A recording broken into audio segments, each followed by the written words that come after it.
Welcome to this video, guys. This is my CI1280. This is a vintage resto mod project. I'm going to go ahead and get this finished up, and then I'll have a video compilation of the finished one. But I haven't had time to get to this, but today I'm going to do it. So I just want to show you kind of how we do this. But this is the original blade of the CI1280.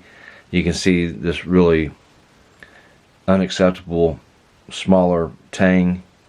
And some of these guys that made these hollow house valve knives, I'm not going to mention names, but we even got a large manufacturer, well-known, that did a 3/4 inch Tang, came out about a 1/2 inch, and they had the pencil threaded Tang on the end. Those are never going to be strong, because when you start putting pressures on there, lateral pressure, or even any type of, linear pressure on that, it's going to break on you. You're going to have a failure. So that's one of the reasons why we're restoring this. I've got a blade. You see, here's my enhanced Tang. It's 1 3/4 long from the shoulders. It might even be a little bit longer than that from the shoulders, because we end up having the guard on there. It's 1 7/8. So this is going to be the original guard that we're reusing, but this is .270 blade stock, 80 CRV2, high quality, high carbon, vanadium chromium steel. Do my really nice aggressive hollow grinds, and I think I made it pretty close. So they're pretty robust. This is why some of these initial hollow handle makers in the early 80s got a bad rap, is because of Tangs like that. So that's what my job is, trying to get people to understand that now we can have a stronger Tang in there. We can have a knife that's really formidable. It's actually going to work and perform tasks. It's going to be going into that handle that deep. We're going to lock it out with a titanium pin, and it's going to be liquid cold welded with 5,000 psi epoxy. It's going to look really nice. So now what we're going to do, so I'm going to just kind of quickly, briefly explain how I do this. But we're going to set the guard. You want to set the guards first. This is what I do. I mean, you don't have to do it this way, but this is just what I do, because that way I get my handles to set on there nicely. We want them tapered down just a little bit, and you want your handle to end up centered with that blade. But we're going to set the guard first with some cold weld, and we're going to make sure we set that up. We're going to let this dry. We want it to dry level and straight, and that's going to make everything set good when we set that handle on there. So I'm going to go ahead and get started on that. And so you guys can see the original sheath to this. This is a vintage 80s. This one was really nice shape. The blade's in really nice shape. It's just when I took this apart and I saw that Tang, I had to go with my enhanced Tang. So we got a survival knife that's really going to be able to perform and do the tasks that you want to do out in the field. I sandblasted it.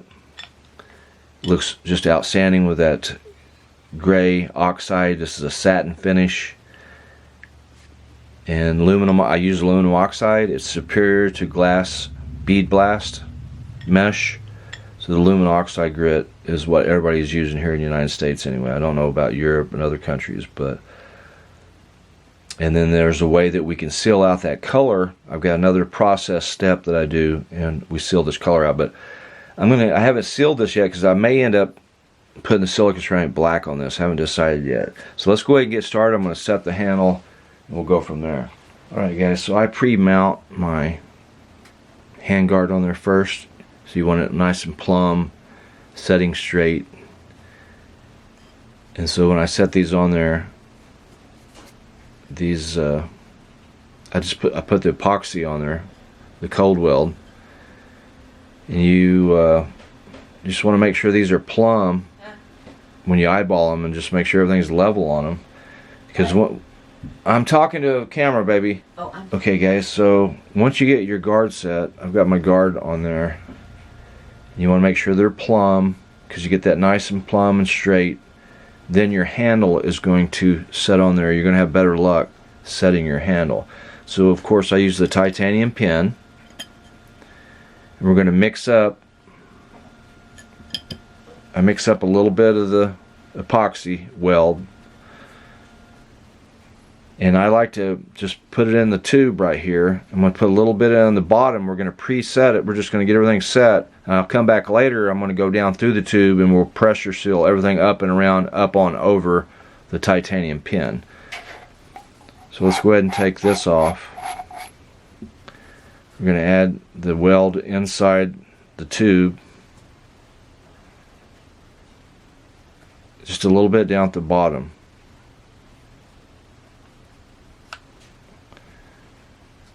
Right there. Again, the reason why we're doing this, and we got our pin in there, and we're going to go ahead and set this in there like this.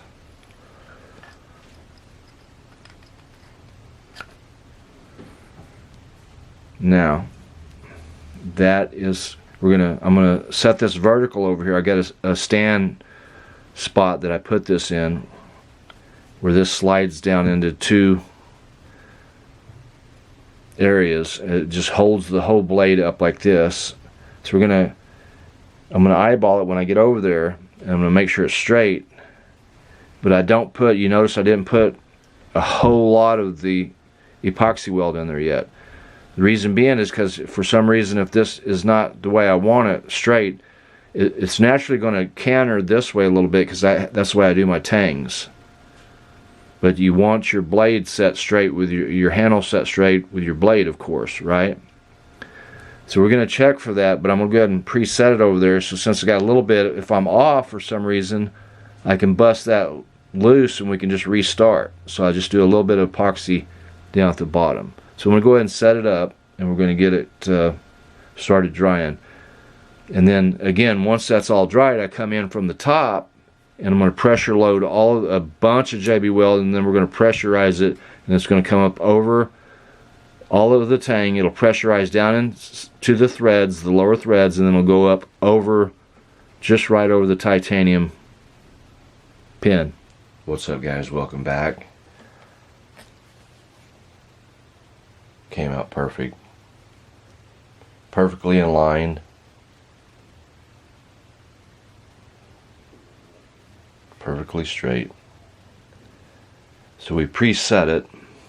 If this thing was off or we had any problems, this could be popped loose. So, because I just put a little bit of the weld epoxy down at the bottom. So I'm going to go ahead. Let's take a look at the tang.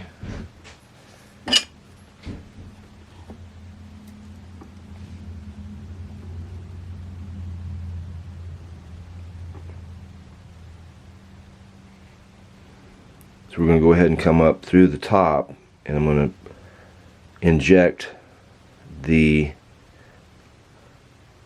epoxy resin down in there.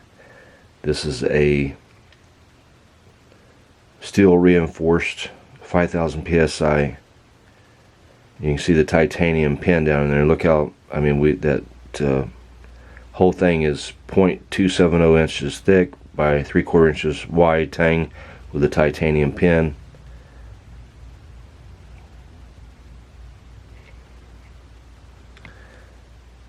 And we'll go ahead and I'm going to go ahead and get this finish up today.